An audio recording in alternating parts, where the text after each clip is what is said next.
name, sorry. The leader of Singapore. I think his name is Lee Kuan Yew. Lee Kuan Yew. Something like that.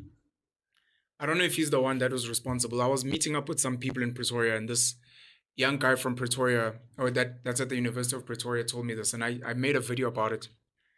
He said one of the things he believes Singapore got right in developing very quickly, and one of the things we got wrong as a post-apartheid South Africa.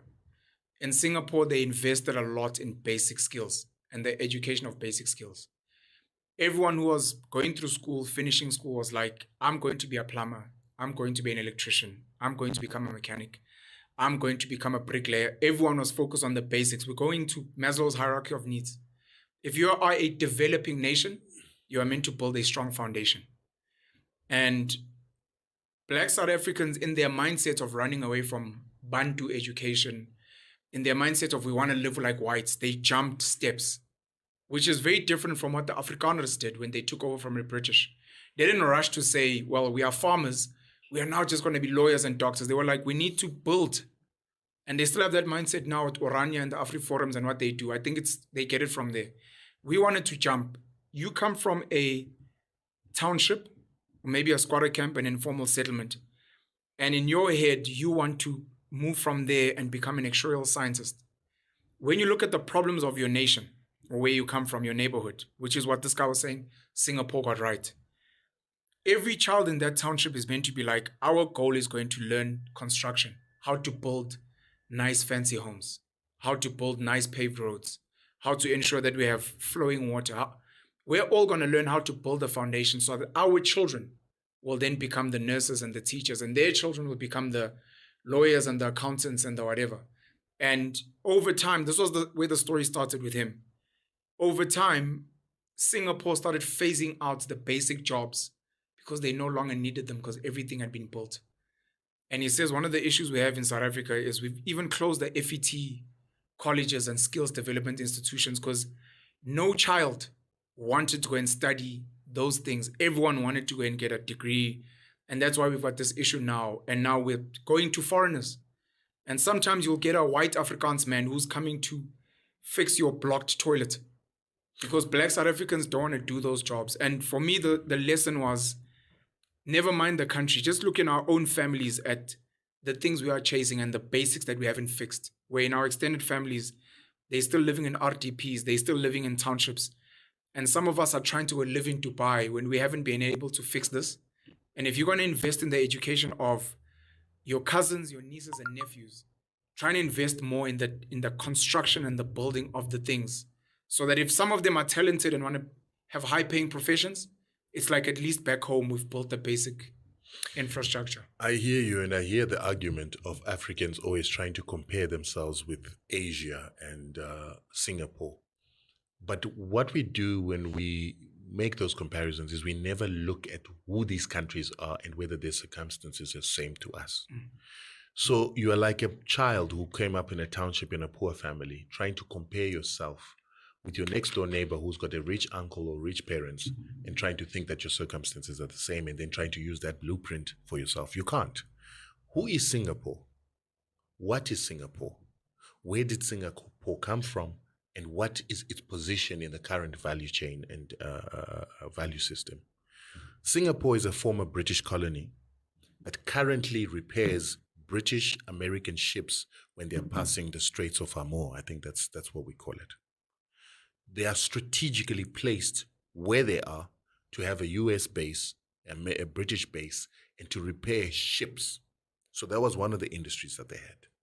Number two, 60% of Singaporeans are Chinese people.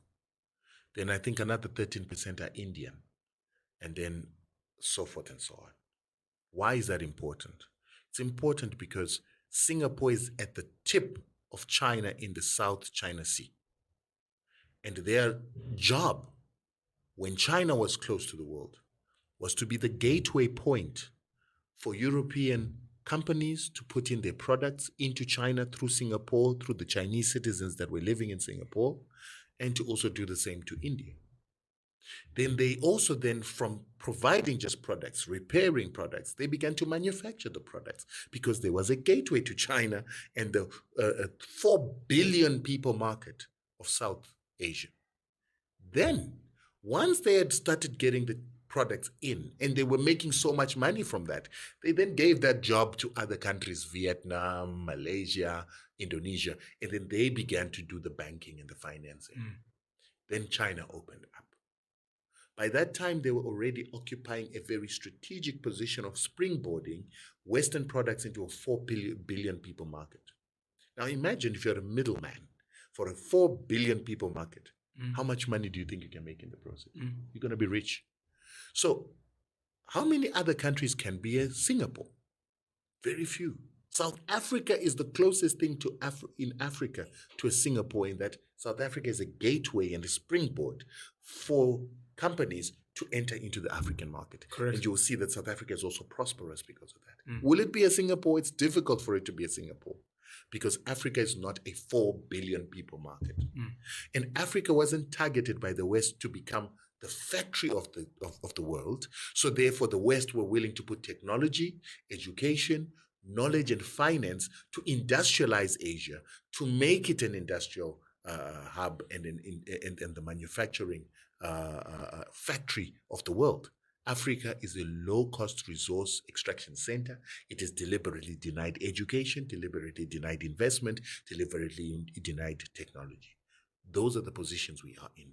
You will not be a Singapore in Africa unless you create the conditions for yourself, but the West is not going to help you to get there because you're supposed to be for extraction of resources.